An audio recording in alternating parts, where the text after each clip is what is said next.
Breaking news! We have some important updates to share with you today. The Baltimore Ravens are finalizing the final details for this Saturday's game. We're going to face the Steelers, and we really need to get this win. I'm pretty confident. What about you? If you believe the Ravens will beat the Steelers, hit that like button hard. If possible, write something like, "Go Ravens! We're going to the Super Bowl," I believe. In a moment, I'll talk about Tez Walker, but for now, pay close attention. It's been a turbulent week for Ravens fans, as the latest developments surrounding the team have gotten people talking. From crucial injury updates to changes in the game plan, let's start by talking about the Ravens practice report this week. The report revealed some important details about player availability for the upcoming game. The team remains tight-lipped about some specific details, but there's enough information to keep fans both optimistic and cautious. On the offensive front, Lamar Jackson continues to be a focal point of attention. While his leadership and dual-threat ability have been nothing short of exceptional this season, recent tweaks to the playbook suggest the coaching staff is looking to maximize his effectiveness even further. There has been talk of shifting the emphasis to the passing game a bit, with more targets expected for players like Zay Flowers and Rashad Bateman. Jackson's chemistry with his wide receivers has been a topic of much discussion, and the hope is that these tweaks can lead to an even more dynamic offensive approach. Meanwhile, Mark Andrews remains the reliable anchor of the offense. However, reports hint at potential limitations due to minor discomfort he's been managing. The coaching staff has expressed confidence in Andrews' ability to perform, but has also emphasized the importance of keeping him healthy for the long haul. Isaiah likely could see an uptick in involvement if Andrews' snap count is carefully managed. Fans should keep an eye on how the tight end rotation plays out in the coming weeks. The running back situation is another area of intrigue. With Gus Edwards and Justice Hill sharing the load,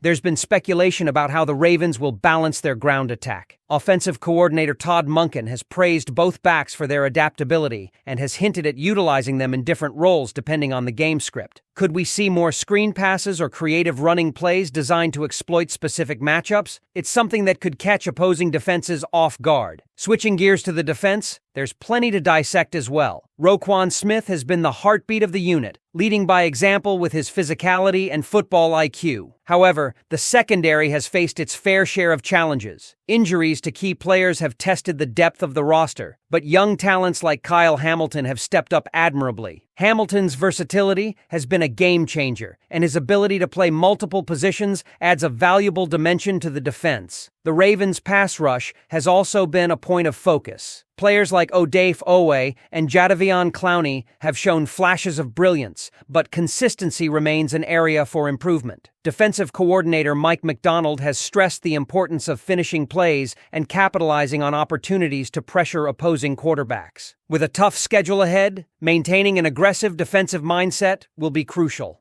Special teams, always a cornerstone of the Ravens' identity, have had their moments of brilliance this season. Justin Tucker's reliability is as strong as ever, but there's always room for improvement in coverage and returns. The coaching staff is exploring ways to tighten up execution in these areas to gain any possible edge in close games. As the Ravens gear up for their next game, all eyes are on how these developments will translate onto the field. Fans have plenty to discuss, from the team's evolving strategies to individual player performances. It's clear that the organization is committed to addressing weaknesses while building on its strengths. What do you think, Ravens fans? Are these adjustments enough to keep the team on track for a deep playoff run? Which players do you think will step up to make the biggest impact? Share your thoughts and predictions below. We want to hear from you. Tez Walker's debut on offense has Ravens fans buzzing. Known until now for his special teams contributions, Walker shocked everyone against the Giants by scoring a touchdown on his first NFL reception. This wasn't just a regular play. It was a game changer. The Giants' defense was so caught off guard that they left Walker wide open, and he capitalized in style. For a player who spent most of the season inactive, this moment was a testament to his perseverance. But here's where it gets interesting. Walker's breakthrough came during a week when Deontay Johnson, a recent addition to the Ravens, was suspended. Was this a calculated move by the Ravens to send a message? Fans and analysts alike are speculating. After all, Johnson arrived in Baltimore with a reputation as a difficult locker room presence, and his tenure has been rocky. Could Walker's sudden involvement be the Ravens' way of reinforcing their team-first philosophy? What's undeniable is that Walker earned his teammates' respect. Lamar Jackson, who has often emphasized his need for a big-bodied receiver, might see potential in Walker filling that role. Head coach John Harbaugh and backup quarterback Josh Johnson were effusive in their praise, celebrating celebrating his hard work on special teams and his preparation for this unexpected opportunity. Yet, Walker's journey is just beginning. As a raw talent primarily known for his speed and deep threat ability, he has areas to refine, particularly route running and consistency. Analysts like Steve Smith Sr. believe Walker could transform into a significant contributor with the right coaching and focus. Looking ahead, Ravens fans are optimistic but grounded. Walker might not leapfrog established stars like Zay Flowers or Rashad Bateman anytime soon, but his development as a consistent number 3 receiver is within reach. And with a crucial divisional matchup against the Steelers looming, Walker's emergence couldn't come at a better time. Looking ahead, one of the most critical aspects of the Ravens' upcoming games will be how well they adapt to their competition. The NFL season is a grind, and as we head into the later stages, adjustments become the difference between staying competitive and falling short. The Ravens coaching staff is clearly aware of this, as they've been working to refine their approach on both sides of the ball. On offense, Lamar Jackson's ability to read defenses and make quick decisions will be tested against some formidable opponents. His growth as a pocket passer has been evident this season, and it's exciting to see how the offense continues to evolve under Todd Monken's leadership. One particular area to watch is how the offensive line holds up. Injuries have caused some reshuffling, but the unit has done an admirable job protecting Jackson so far. With standout players like Ronnie Stanley anchoring the line, there's reason to believe they can maintain their level of play. However, depth remains a concern, and any additional injuries could spell trouble. In the receiving core, Zay Flowers has been a revelation. The rookie has consistently demonstrated the ability to create separation and make plays in critical situations. His speed and route running precision have made him a favorite target for Jackson, and his role in the offense only seems to be growing. Rashad Bateman, on the other hand, has had a quieter season but remains a key part of the Ravens' plans. If Bateman can find his rhythm, the offense will have another reliable weapon to rely on. Defensively, the Ravens are focused on tightening their coverage schemes. With Marlon Humphrey working his way back from injury, the secondary could soon be back at full strength. That would be a huge boost for a unit that has shown resilience but has also struggled at times against elite passing offenses. The development of younger players like Brandon Stevens and Geno Stone has been a silver lining, as both have stepped up in high-pressure situations. Their continued growth will be essential as the team faces more high-powered offenses. One of the biggest storylines for the Ravens this season has been their ability to generate turnovers. It's no secret that turnovers can swing games, and the defense has made a concerted effort to capitalize on opportunities. Roquan Smith and Patrick Queen have been instrumental in this regard, flying around the field and creating havoc for opposing offenses. If they can keep up this level of intensity, it could be a game-changer for the Ravens down the stretch. But it's not just about individual stars. This team is hungry, focused, and united like never before. From the defense making key stops to the offense lighting up the scoreboard, every piece of this Ravens squad is locked in. Baltimore isn't just aiming to make a playoff run, we're going all the way to the Super Bowl. The preparation, the passion, and the belief are all there. Ravens flock, the time is now. Let's soar